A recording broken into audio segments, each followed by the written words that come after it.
rebound. Now there's the Dikembe factor right there. They're going to be able to. The technical foul on Phil Jackson. He felt like that Kobe was fouled, but Dikembe, Marv, is an excellent help defender. He knows the defensive guidelines, and he is going to go to the front of that rim, any kind of penetration.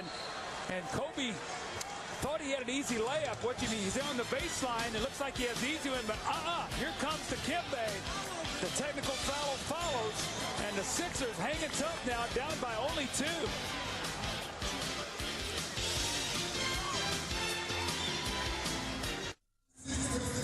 There's no question Kobe Bryant has been affected thus far this first half by the presence of Dikembe Mutombo. Again, Dikembe knows the defensive guidelines and knows where exactly to be on the floor. He's always going to be in a help position. This is the value to his team. He just does not give up easy layups. Kobe is now 1 for 6 from the field.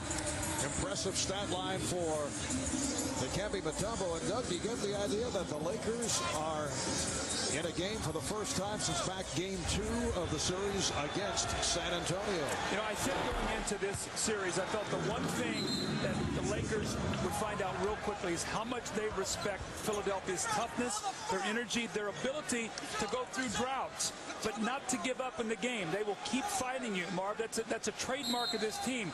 We saw it when they were down 33 Milwaukee in game 6. They made a run, and Larry Brown feels like having his starters on the floor that helped them win game 7. They got back into a rhythm. They will not quit on a game. Iverson hitting the technical, then follows up by shooting the 3. O'Neal lost it. Geiger diving for it. O'Neal landing on his head. Things getting a bit testy. They'll jump it up, and Joey Crawford somehow separates the 2 big men. Starting to get a little testy. Oh, yes. You feel the energy. The Lakers got off to a great start, and Philadelphia has fought back. So now all these loose balls being contested. You know how big the moment is when you see a ball down like that on the floor, and you get a guy like Shaq down there wrestling for it. And we still have over 5 minutes to go in the second quarter. Looks like he's breakdancing there on the top of Geiger, going for that loose ball.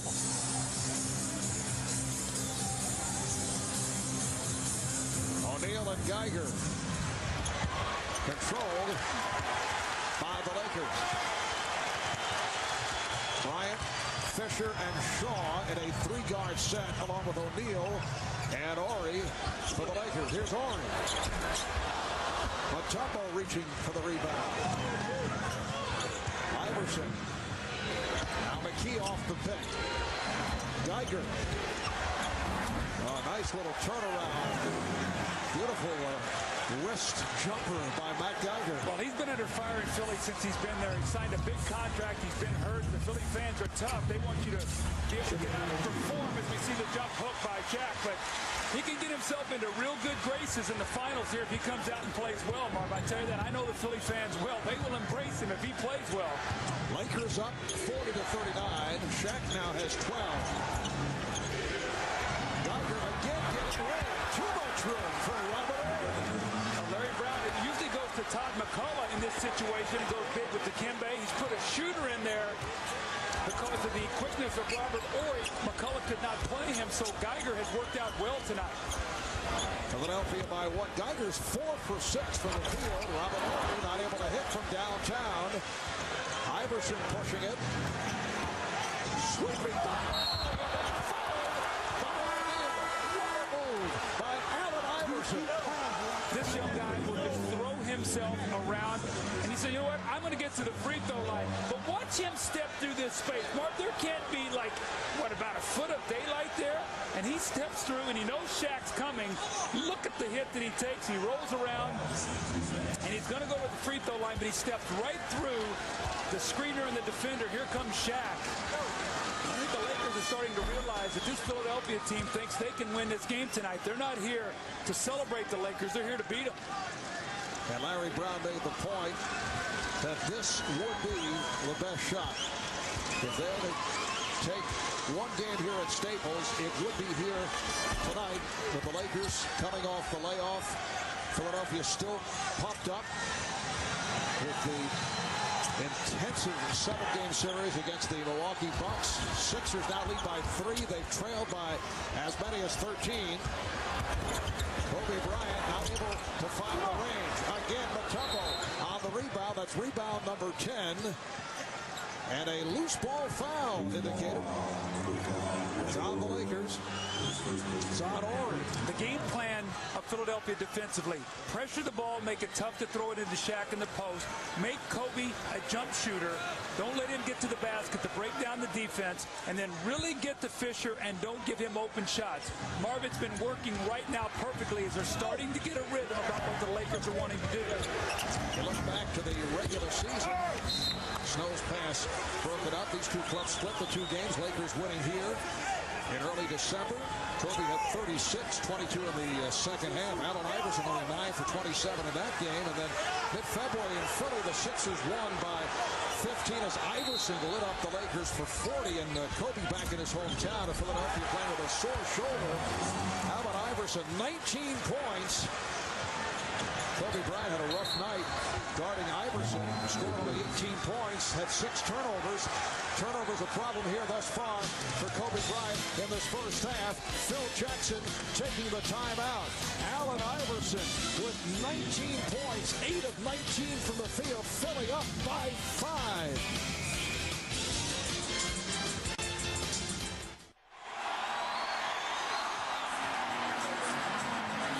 LALvsPHI here at the Staples Center. Coming up at halftime, it's a special edition of Net Zero at the half. We will take you to the Fleet Center in Boston for a live performance from the legendary group U2.